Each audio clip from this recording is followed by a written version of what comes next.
there, so today we are looking at thoracic spine mobility. That's the upper portion of your spine, the part that connects to your rib cage up to your neck. And for the exercises we're doing today, we're going to have the neck spine joining in as well. So it's moving the cervical spine in the neck with the thoracic spine in the upper back together. And the thoracic spine tends to be the part of our back that feels stiffest, and even in back bends we think that that upper back is bending back, but actually the upper spine doesn't bend back very much at all. It can round forward quite a lot, it has a lot of rotation, but really more than bending back, we're trying to find a sense of it lengthening up and being able to fold forward and rotate, and that gives us a sense of having some pliability and more movement in that stiffer upper portion of the joints of the spine. So the first one we're going to do is sitting down. I'm going to sit on my bolster, but a chair would possibly even be better for this. And just think of your lower back and your pelvis as staying fairly set and still. And then we're going to bring the fingertips to the back of the head like that. So the fingertips aren't quite touching at the back of your head. And then we're just going to drop the chin to the chest, so you feel your neck flex as much as possible, curling down. And then without moving your body forward, just keep curling down a little bit more. Let your elbows drop together and feel from the neck spine curling, the upper spine starts to join in. Trying to keep everything else, even the lumbar, relatively still. And then from there, start to lift your sternum, your chest up again, lengthening up through your upper spine. And then the last thing is the neck's going to lift up. Start to push your head into your fingertips as your arms widen. So there's a feeling like you're using that resistance of the head and the hands pushing into each other to lengthen up, up, up. And then you can even feel like the sternum is lifting forward and up, and that upper spine can find a little bit of a feeling of an arch. And then we'll repeat. The head goes first, chin to chest, curling down, moving those neck vertebrae as much as you can. Elbows can drop down, and then straight down as if you're curling in on yourself. And you feel like you've curled your upper spine, the portion connected to the ribs, as much as possible. Start to move that upper spine back up. It's a bit like a fern unfurling. Pushing the fingers into the head into the fingers, lengthen upwards. And then as you breathe into your side ribs and your collarbones, that sense of kind of a slight arch forward with your upper back. Let's do one more like that. Head curls down, neck spine flexing, thoracic spine flexing. Breathing into that upper back for a moment. And then slowly unfurling back up. Head and fingers push together to find length. And a breath to feel the sense of your sternum pulling forward and up. And then release. Okay. For the next one, we're going to use the bolster. And if you don't have a bolster, you could repeat the one we've just done. You could experiment with hanging off a sofa or off a bed to do this next one. You just want to have something in your upper back to lean over and come back up again. So if you do have a bolster, or wherever you are, first thing is hold your head, so your head and neck have some support, and you're feeling sort of the backs of your shoulder blades on the surface to start with. And then from there, just let your head start to go back. Elbows might widen, and you just trying to keep some length to the lower back, a bit of tone in your tummy to drive the movement more into your upper spine, the thoracic. And just see how far back feels possible to go. You might find you want to roll a bit further over. If you're leaning over a bed, you might kind of find a different spot in your back. There's no exact right spot, we're just finding some movement in the thoracic. And then slowly pulling your head back up, chin to chest, have a little curl up through the upper back, and then repeat, feeling the upper back kind of moving into this arch shape, tone in the tummy, lower back staying long and relatively still, and just have a little lean back. Take a breath there. It's a nice position in this extended upper spine to breathe into your rib cage and give it some stretch with your breath. Let's do one more, coming on up. Curling in. And then slowly feeling the vertebrae ripple little by little by little to reach up and over. And you might be making a smaller movement than this, or taking your head all the way down to the floor. You're just experimenting with what kind of movement you can find in your upper spine, upper back, while keeping the lower portion relatively fixed. Okay, and then curling your way all the way back up, supporting your head, and we'll come up. So that's another one you can play around with. Okay, third position for neck spine and upper back spine is a kneeling position. And again, some of these might suit your physiology better than others. If kneeling isn't comfy for you, you can just go and have another go with one of the previous ones. So hands are going to be on the mat. You're aiming for your trunk and head to kind of be in a diagonal line to the floor.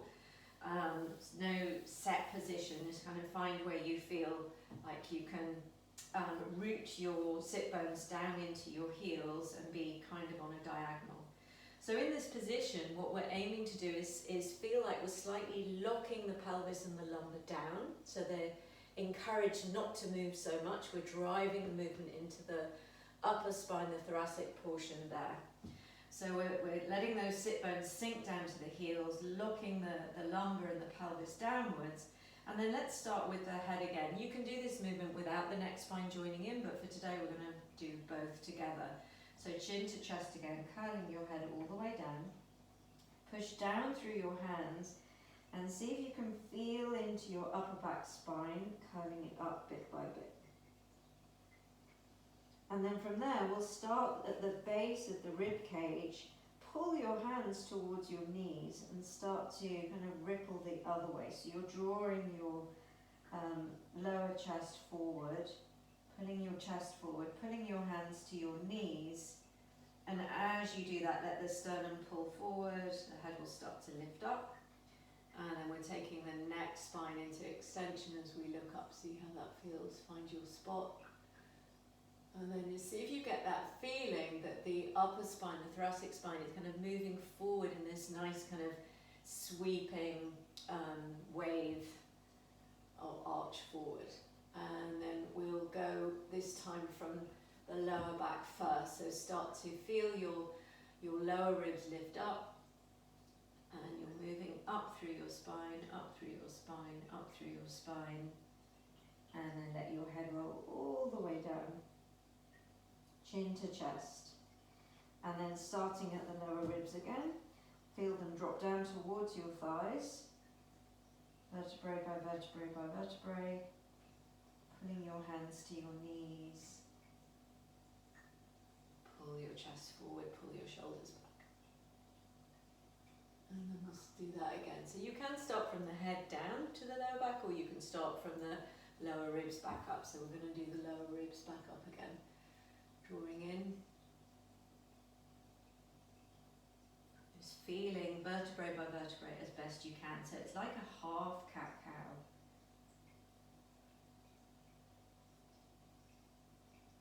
All the way down, and then last one, pulling the ribs forward, pulling the ribs forward, pulling the sternum forward, pulling the hands to the knees, slow way forward.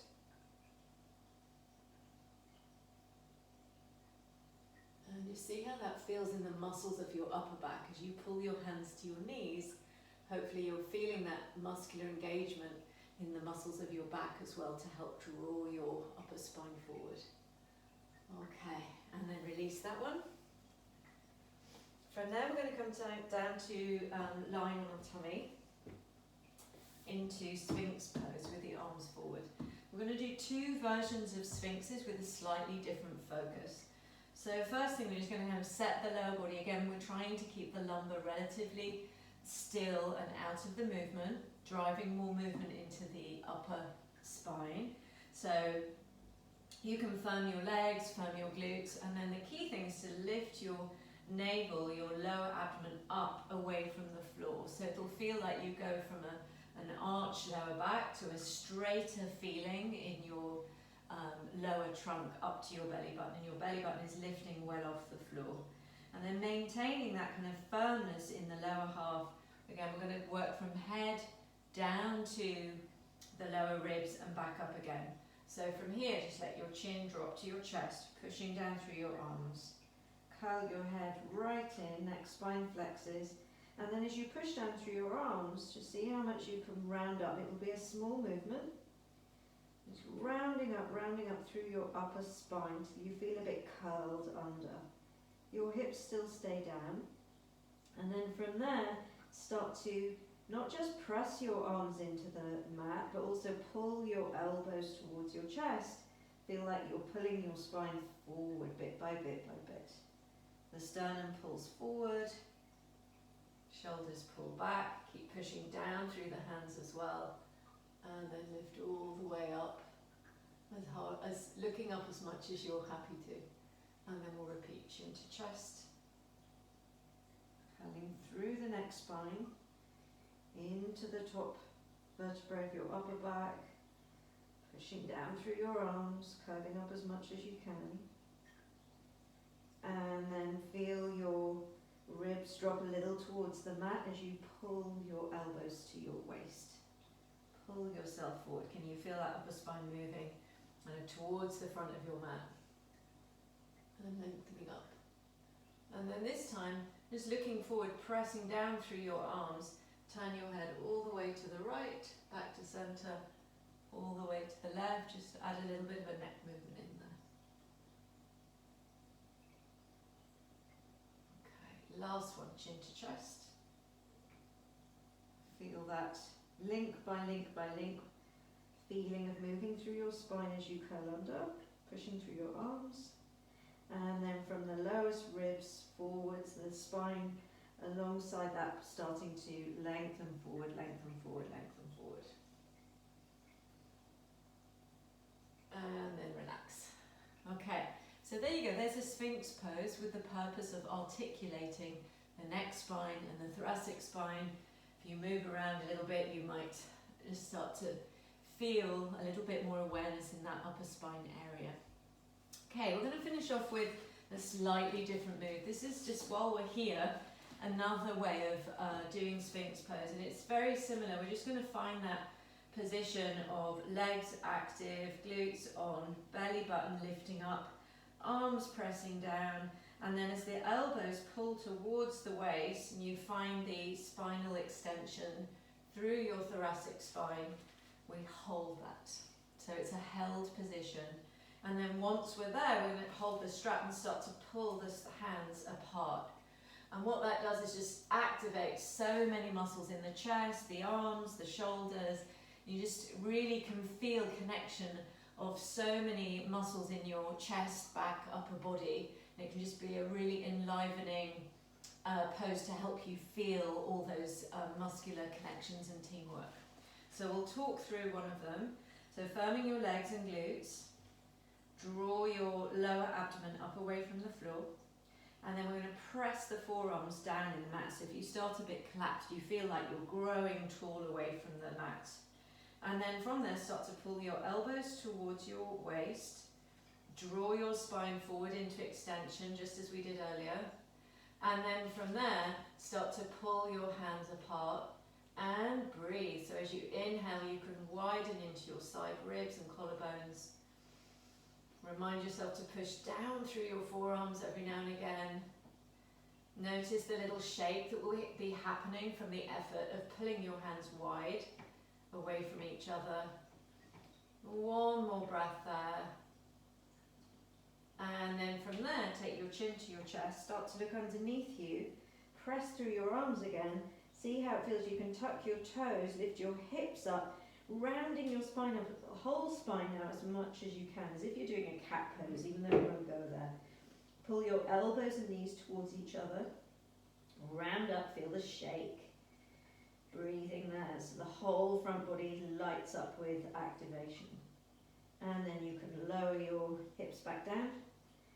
Draw up through the lower abdomen. Pull your elbows to your waist. Press down through your arms. Draw your spine forward, looking forward. Pull on your strap wide. Let's do 3 last breaths, being a Sphinx. Let your inhale help you to lengthen it up through your spine. Last breath, and then relax. Nice thing to do here is just to lie down with your forehead on the backs of your hands and just feel your breath. Perhaps you might notice as your tummy's a bit squashed into the mat, how you can expand your inhale into your side waist, into your low back area. It can feel relaxing. To breathe there.